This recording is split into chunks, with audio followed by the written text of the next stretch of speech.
Next gen நேர்கள் அனைவருக்கும் எனது இனிய வணக்கம். நான் உங்கள் வாழ்க நலமுடன் ஜோதிடர் டிஜே சுந்தரபாண்டி. நேர்களே, நம்ம இப்ப என்ன விஷயம் பார்க்க போறோம்னா, இந்த 2026ஆம் ஆண்டு ஆடி மாதத்துல இந்த ஆடி மாதம் உங்களுடைய வாழ்க்கையில ஆட்டி வைக்க போதா, இல்ல இப்ப இருக்கிற பிரச்சனைகளுக்கு ஒரு நல்ல தீர்வு கொடுக்க போதா அப்படிங்கிற பத்தி நம்ம தெளிவா பார்க்க போறோம். பொதுவாகவே பாத்தீங்கன்னா இந்த தமிழ் மாத பலன்கள் எல்லாமே சூரிய பகவானை மையமா வச்சுதான் நம்ம எடுப்போம்.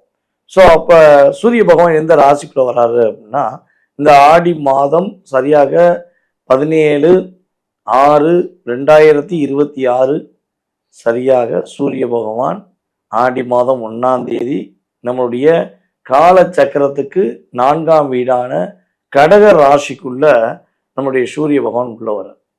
ஸோ அப்ப கடக ராசிக்குள்ள சூரிய பகவான் உள்ள வர இந்த ஆடி மாதத்துல மிகப்பெரிய அற்புதங்கள், மிகப்பெரிய நன்மைகள் எல்லா ராசினியர்களுக்குமே உறுதியாக கிடைக்கும்.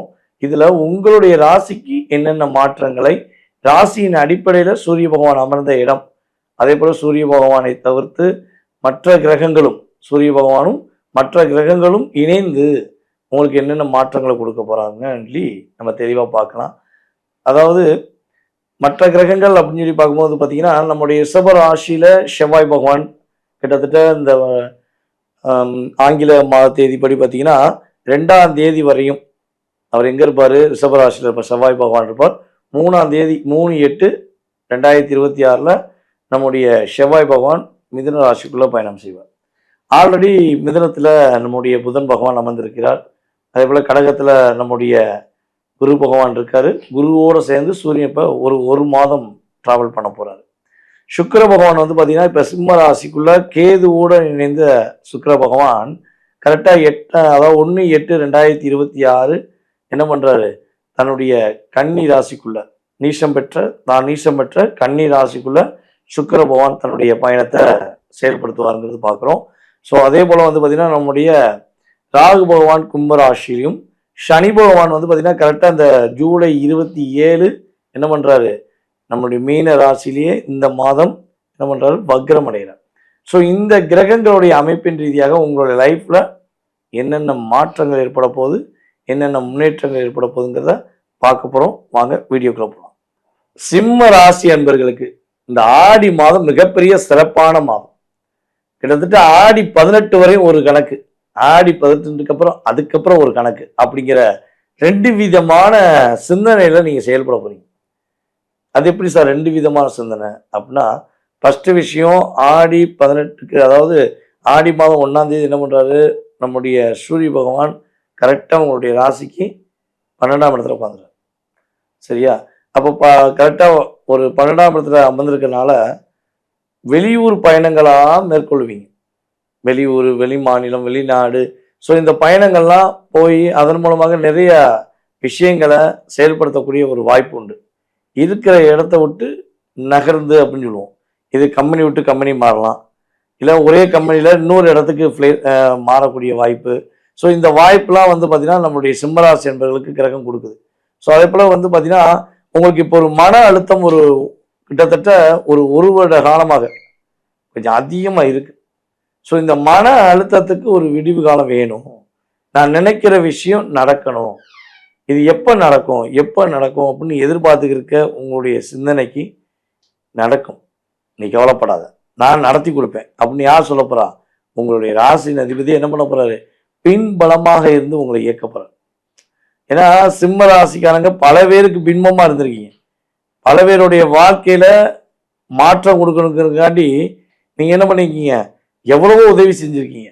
ஆனா யார்கிட்டையும் எக்காரணத்தை கொண்டும் உதவி கேட்காமல் தன்னுடைய செயல்பாடுகளை நம்பி வாழக்கூடிய உங்களுக்கு பிறருக்கு உதவி செஞ்சனால இப்போ நீங்க கஷ்டப்படுறீங்க. ஸோ இப்ப உங்களுக்கு உதவி யார் செய்ய போறான்னா, உங்களுடைய ஆசின் அதிபதியான சூரிய பகவானே 12ஆம் இடத்துல இருந்து நான் இருக்கேன் கவலைப்படாதுன்னு உங்களுக்கு என்ன பண்ண போறாரு, ஒரு எனர்ஜி பவர், மிகப்பெரிய எனர்ஜி பவர் கொடுக்கக்கூடிய வாய்ப்பு உறுதியா உண்டு.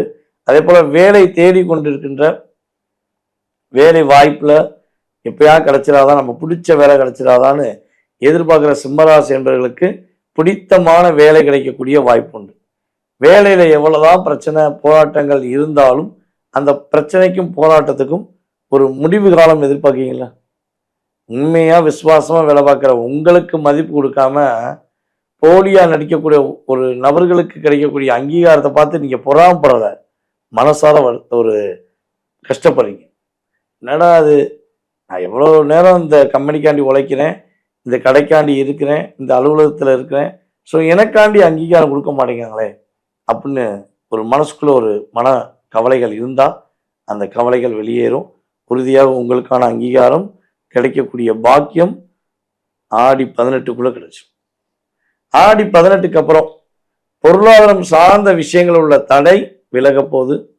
அதே போல் வரன் பார்த்துக்கிருக்கீங்க, உங்களுக்கு ஏற்ற மாதிரி வரன் தேடுறீங்கன்னா உங்களுடைய வரன் எங்கெங்கேயோ தேடிருப்பீங்க, அது எங்கே இருக்குன்னே தெரியாமல் எவ்வளவோ செலவழிச்சிருப்பீங்க. இந்த ஆடி 18க்கு அப்புறம் பாருங்களேன், உங்களுக்கு ஏற்ற வாழ்க்கை துணையை நீங்கள் தேட தேவையில்ல, ஆட்டோமேட்டிக்காக உங்களுக்கு வந்து கிடைக்கும். உங்களுக்கு ஃபோன் கால் வரும் அல்லது உங்கள் உறவினர்கள் மூலமாக டீட்டெயில்ஸ் வரும். ஸோ அந்த பயோடேட்டாவை பார்த்துட்டு ஜாதகம் செக் பண்ணிவிட்டு என்ன பண்ணலாம், தாராளமாக ஆடி 18க்கு அப்புறம் நீங்கள் உங்களுடைய வாழ்க்கை துணையை தேர்ந்தெடுக்கலாம். அதில் எந்த மாற்றம் கிடையாது. ஸோ மன அழுத்தங்கள் படிப்படியாக விலக போகுது. இந்த ஆடி 18க்கு அப்புறம் தான் என்ன போகுது, கொஞ்சம் கொஞ்சமாக மன அழுத்தம் உங்களுக்கு வெளியேற போகுது. கிட்டத்தட்ட பூர்வ நட்சத்திரக்காரர்கள் 9 மாத காலமாக வாழ்ந்த வாழ்க்கையின் அர்த்தம் தெரியாமல், வாழ்கிறோமா வாழலையான்னு தெரியாமல் வாழ வேண்டிய வாழ்க்கை கடந்த காலங்களில் இருந்துச்சு. ஸோ இந்த ஆடிக்கு அப்புறம் அது கொஞ்சமாச்சும் மாறி நல்ல மாற்றம் கிடைக்கும். தற்போது வந்து பார்த்திங்கன்னா நம்முடைய சிம்ம ராசியில் உள்ள மக நட்சத்திரக்காரர்களுக்கு ஒரு இணை புரியாத மன அழுத்தம் இருக்குது. மனசில் பல கேள்வி வருது, அந்த கேள்விக்கு விட தெரியாமல் நீங்களே என்ன பண்ணீங்க, அந்த கேள்வியை டெலீட் பண்ண வேண்டிய சூழ்நிலை இருக்குது. ஸோ இது கொஞ்சமாச்சும் சேஞ்சஸ் ஆகும். ஓகேவா? அதனால் சூப்பராக இருக்க போகிற ஒரு அற்புதமான மாதத்தை கரெக்டாக பயன்படுத்திக்கோங்க. புதிய நட்பு, புதிய பாசம், புதிய அக்கறை, இதில் மட்டும் கவனமாக இருங்க. கிட்டத்தட்ட இந்த ஃபேஸ்புக் மூலமாக, இன்ஸ்டாகிராம் மூலமாக, சமூக வலைதளங்கள் மூலமாக அறிமுகம் இல்லாத ஒரு நட்பு சார்ந்த விஷயங்களை சிம்மராசி பெண்களும் கவனமாக இருக்கணும், சிம்மராசி ஆண்களும் கவனமாக இருக்கணும். நீங்கள் கரெக்டாக இருந்துட்டீங்கன்னா சிம்மம் சிறப்பான மாதமாக இந்த ஆடி மாதத்தை அணிவிக்கக்கூடிய யோகம் உறுதியாக உண்டு.